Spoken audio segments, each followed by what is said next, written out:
aya me bodi e kronto ye etu ahweni esisu ame bodi etu ahweni okobo amanaman si ame bodi e kronto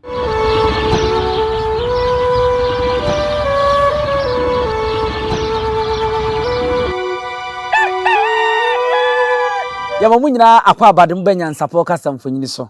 NYANSAPO na waje so de amame se yesane ne badwemba ekwan so yetena se yidie na ye ba bisane no madwemba mu na ye de amamo ye ne mu de ahia de ahia ya ka kire mo se we de ya ye ne se series eto so saa sininu ye twafa edikai ye twafa toso mienu ye twafa toso miensa enan enum ensia nson enwotwe ye twa ne nkunu mu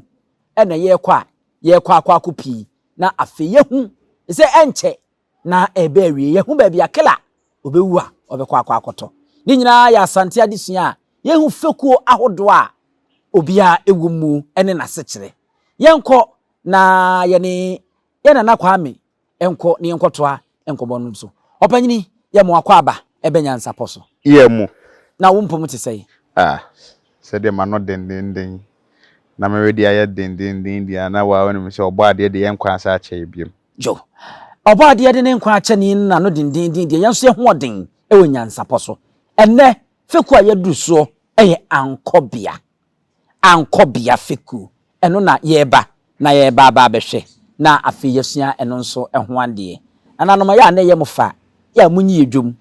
na yenso ye boa na Asante enchiremu no ene eho adesua no etimi akonkan yenim se nananom mu hwe pa a musua ne manso edifiri ho mo anso ho ene esua bi fi ti mo hwe na ye mofesa ya no yi edwom NYANSAPO munyi wei ya mo de afam ka na mo de mfidi agum na mo de akọ ya je ebesom ni ade wase ni ama me opiafo na ya bodin na obi ehu se ye wonso aya wo de aboy ye achade ye nto ye mu ye de we are not beyond aid de odi bebe bia no ye beji Ghana ye na beyond aid ye de obeba obese obeso asene bia no na nanu mwadaroma ye besom ni age medama se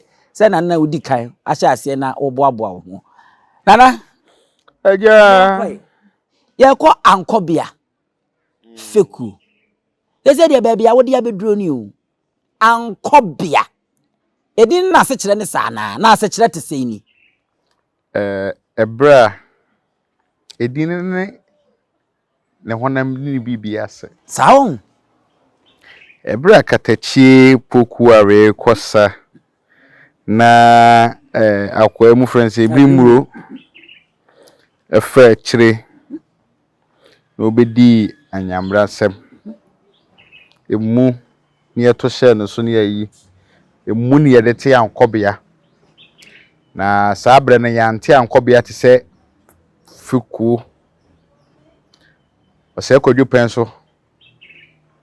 na Ankobea ejinai se Fekuo di ntini Ankobea o mo wenfie o mo se jase wo hode nanso Ankobea no se yete hoi sante hini tu kwan wana be hwefie wana ebo ade hye ho ban ti ono no dwumadi so papa oni jase na nampa tuo dodo na ne ho so ne wo afuna dodo so na ho so ne wo ti dwumadi so jo enti ne dwumadi so na eka no wo kan se tete ekon ba kon a Asante ekokon na Asante ko ye no abrimuo ebesi akire eha ene obeye Asante so domo a obesesa Asante agapade ahodo a ofa Asante hini nua ba akora ede kan ho aha ena eduru ha na hia hene nso na bakwasam no ebesa ase de afira menka ni ayedada eda honom ti bomoden na kofa hia hene na bakwasam no ewo NYANSAPO TV so na kohwe wo hwe a wo betini nyina se ni senti a ekoba ya ye bo Ankobea hene no ni nyina ebebem eti ebe ne kajebi na ye de ato na afi yesua ya de eti se na Ankobea wonum dwumadie no de nam so a ema ye nya Ankobea no se ne ebe ya jasum nyina beka empanyimfo na akosa ti wo mu nyina akode a efie nampan na obi mefiri yawraw na ono no de onko baabia obehwe fie no nti na esiye meboa nti na omo so dwumadi titiw no yo yankoi na ne Fekuo nim no Fekutire no na Ankobea hene baafo kwam kusi otoso mienu okay Ankobea hene ye wo hene ba tipen hene eso osa Fekuo nim anamnako hene wo ho na saa wa hene ye bra korobia yefira ho mampasa chi kotokode na ka Ankobea kuo on de ehi 70 onam ano wo kosa hene be no anamnako anamwa no woko anamwa oko enti na nwom baako osi anamnako ye yebe de ni osi yebe ye wuni o yebe osi o yebe de obi nyi obi de o okasi kadwa wakan ye no okosi tu a wakan ye no pa hwi metate sanyum no se empo opunso oba yetimi tudi nachi anameboa opunso de no wo ho na we de anamnako hene anasa Ankobea hene ba anamnako yebe de ni o yebe ye wuni o yebe ye wosi o yebe de obi nyi bi de o okosi tu a wakan ye o okopem so a wakano so no nam na oko yese wante ehisem ono pata ko je ko abonebo ono so sa Fekuo nim ohene ba apija hene apija hene na ohene ba owusu afriye na otoso enan o sa Fekuo nim otufo ba po wawase akurafo hene ewo ho akurafo kuma hene wo ho Empaguo hene wo ho isase bomu hene ahensan hene doku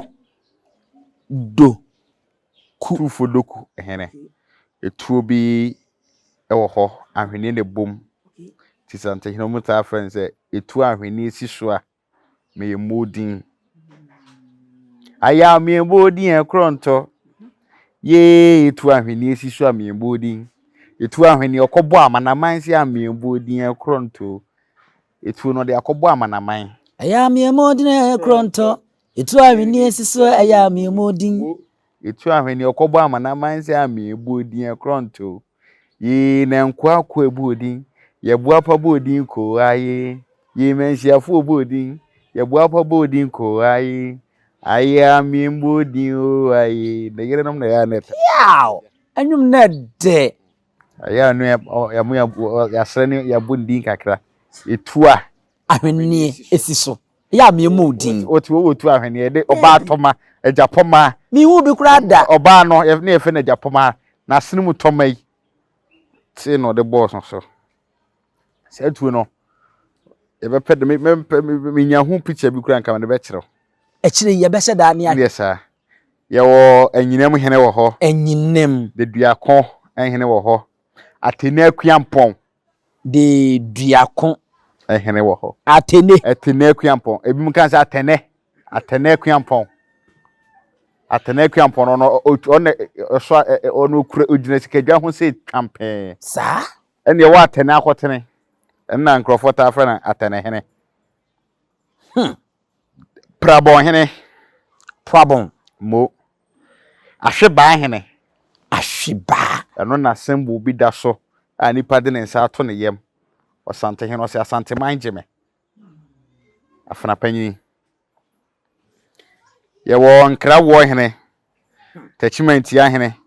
apesmaka hene impomponso ebim kan impomponso hene chirikrom hene afuja chirikrom hene atwema akosomo hene asoamefo hene otufo adwa ye hene akotosu nima akotosu debut efri DVL ho ano ho nom no edi report fa kakra bi edi fa sa airport ECG ho no edi fa DVL e kire ne DVL anim ho de ko waterways ne SOS woni na ya akotosu omoni kontompo ni afade bohye otufo kurato hene kuratoa sanfo hene wo ho sipewusu ansan hene wo ho ehwan hene wo ho otufo esaso hene wo ho Bonfa somsisi ntuano mam sen hene enya bote so misisi Asante hene esa se wa ni papa no gyina na chi okay mam sen hene wo ho sikanto a hene enso wo ho sikanto a wo ho kraku tromo akwasi etu ni bidin no afuna ni bi busumuru mpomponsuo ahweba apemasenhye otwe yi denchem kotoko akoko 90 abankumma kraku nina afuna nina ka Fekuo no ye friend say Ankobea Fekuo no wono eka ho na se wohwem a de se de wo bobo na wo kan yi na se wo mo fie na wono mo tena se wo mo te wo kwa wo mo akode a wo mo de we fie na obi be ye security a wo ma ni gina ho kwa dabi o ma na konde akande a wo de beye na Asante no na nananu nimade o pa because I said yes keken ya Fekuo ye cheche mi bibia no na wofafo mo faase bebre tutu kwan siska betena fie nana ya da se wate na se ayefo na ye se Ankobea nso ho adesua na aha ena ye di esie nana me ate ase se sebie kroto ye gya wonum fie nye se ye gya wonum kwa nti Ankobea fo nkwa na wotu a ye di ahwene e di esiso eno no e ba mo nyina mo ene hwe a woje ya hene wa medi ene abusua panyini owusu aduo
denti ne ebube ne brebe nse si ebube ebe ye de den kura preko enim sebe odwampopo bi esi kuro ni mu a wase wadore sra